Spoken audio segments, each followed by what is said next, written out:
कहते हैं कि मानवाधिकार आयोग क्या केवल आदिवासियों के लिए है?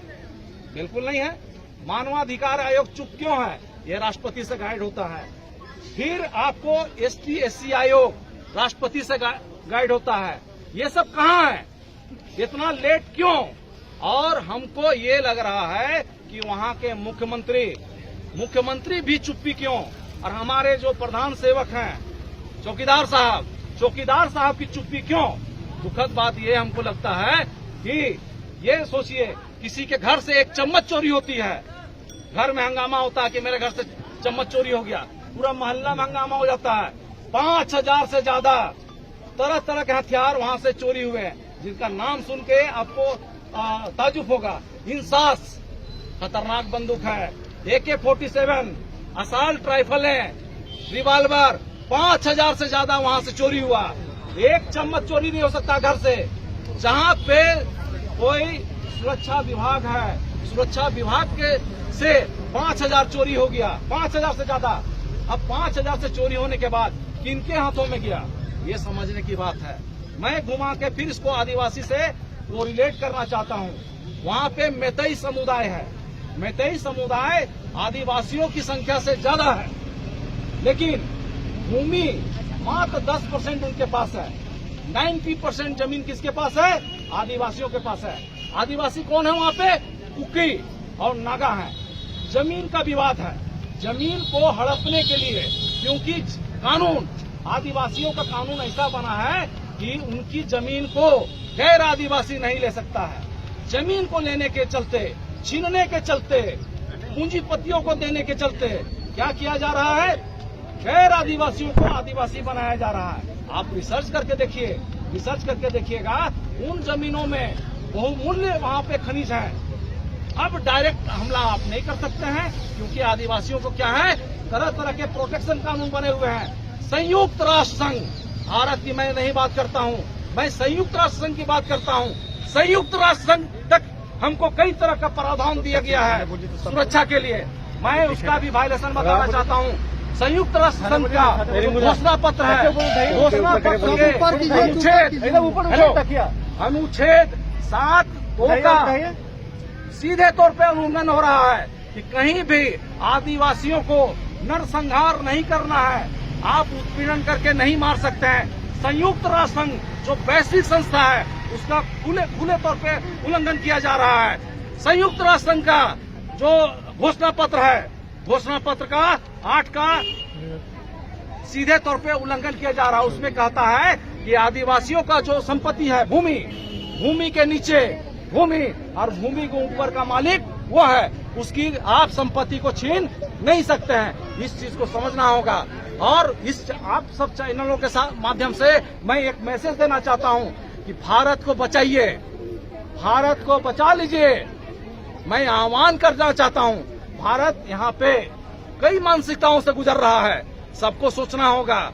हम लोग कुछ खास जातियों से और धर्मों से बटे हुए हैं। एक खास धर्म को, भारत को बनाया जा रहा है कि इस राष्ट्र को बनाएंगे, हिंदू राष्ट्र बनाएंगे। ठीक है, तो हिंदू राष्ट्र की मानसिकता हमारे जो ये सरकार है, मौजूदा सरकार, इसको हम दक्षिणपंथी कहते हैं। दक्षिणपंथी और वामपंथी, ये केवल भारत में नहीं, पूरे दुनिया में है। ये वामपंथी विचारधारा और दक्षिणपंथी विचारधारा पूरी दुनिया में है। लेकिन दक्षिणपंथी विचारधारा को आप देखिएगा तो दक्षिणपंथी विचारधारा केवल अपने धर्म को अच्छा लगेगा, उसको दूसरे धर्म को वो घृणा करेगा। तो ये विचारधारा क्या करेगा, आने वाला दिनों में क्या करेगा, यहाँ पे आपस में लड़ाने का काम करेगा। अभी आप गौर करते होंगे। और धीरे धीरे क्या होगा, एक दूसरे से जो भाईचारगी है वो खत्म होगा और धीरे धीरे हम लोग गृह युद्ध की ओर बढ़ेंगे। इसलिए सभी समुदाय से आग्रह करना चाहता है आदिवासी समुदाय कि ऐसा अगर कोई मानसिकता वाली सरकार है तो आप अंकुश डालिए। सरकार पे अंकुश डालने का ताकत किस पे है? जनता पे है। भारत को लोकतंत्र रहने दीजिए, तब हम लोग भाईचारगी रहेगी, हम लोग सब एक दूसरे से खुश रहेंगे। लेकिन भारत धीरे धीरे मानसिक तौर पे क्या हो रहा है, राजतंत्र की ओर बढ़ते जा रहा है। राजतंत्र की ओर बढ़ेगा तो फिर हम लोग बैक गियर में होते हुए आने वाला कुछ सालों पहले, हजारों साल पहले जो आने वाला जो मनुवादी की जो विचारधारा थी, फिर उसमें जाएंगे और इस विचारधारा में विज्ञान को नष्ट किया जाएगा। अभी आप गौर किए होंगे, डार्विन का सिद्धांत को बंद कर दिया गया, पीरियोडिक टेबल को बंद कर दिया गया, फिर आपको राजनीतिक शास्त्र से लोकतंत्र को एनसीईआरटी की किताब से बंद कर दिया गया। अब यह मैं पूछना चाहता हूं सभी को, क्या हमारे बच्चे पढ़ाई कर रहे हैं कि नहीं? डार्विन का सिद्धांत बंद कर देगा, विज्ञान को चेंज कर देगा, तो हमारे बच्चे वैश्विक स्तर में लेवल में कहां तक पहुंच पाएंगे? यहीं पे रह जाएंगे। केवल क्या हम कहें, बहुत दुख लगता है।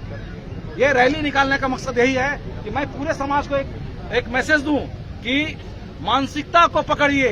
ये कट्टर धार्मिकवाद जिस देश में है वो देश कभी नहीं उन्नति किया है।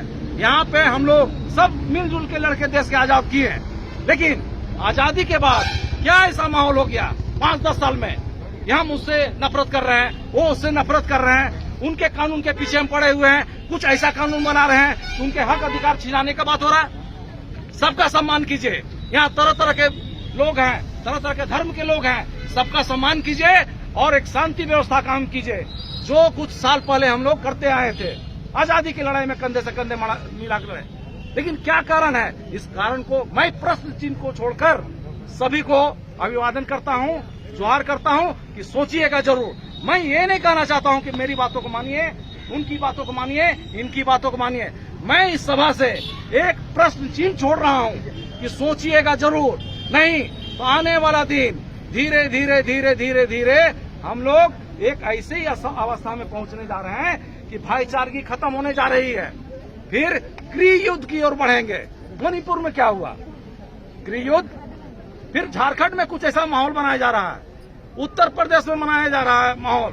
फिर आप गौर कीजिएगा, कल ही की घटना है, हरियाणा में जो भी हुआ है, जो भी कौम के हुआ है, लेकिन कौम कोई भी करता है, अगर संविधान का उल्लंघन कोई करता है तो सीधे वो अपराधी हो गया। कोई हो, हम उल्लंघन करते हैं, हम अपराधी हैं। लेकिन मेरा कहना है कि भारत का संविधान को नहीं मानने वाला आदमी, सबसे पहले भारत के संविधान का विरोधी आदमी, वो सबसे पहले तो देशद्रोही है। उसको जो संविधान के खिलाफ बोलता है उसको देशद्रोही घोषित कीजिए और अंदर घुसाइए उसको। और अन्यथा संविधान के खिलाफ अगर हम लोग जाते हैं तो ये देश नहीं बचेगा। भाइयों, मैं हाथ जोड़ के सबसे कहना चाहता हूं कि देश, भारत देश में हर चीज है यहाँ पे। भारत को बचा लो, भारत को बचा लो, भारत को बचा लो। जोहार, धन्यवाद। जय झारखंड।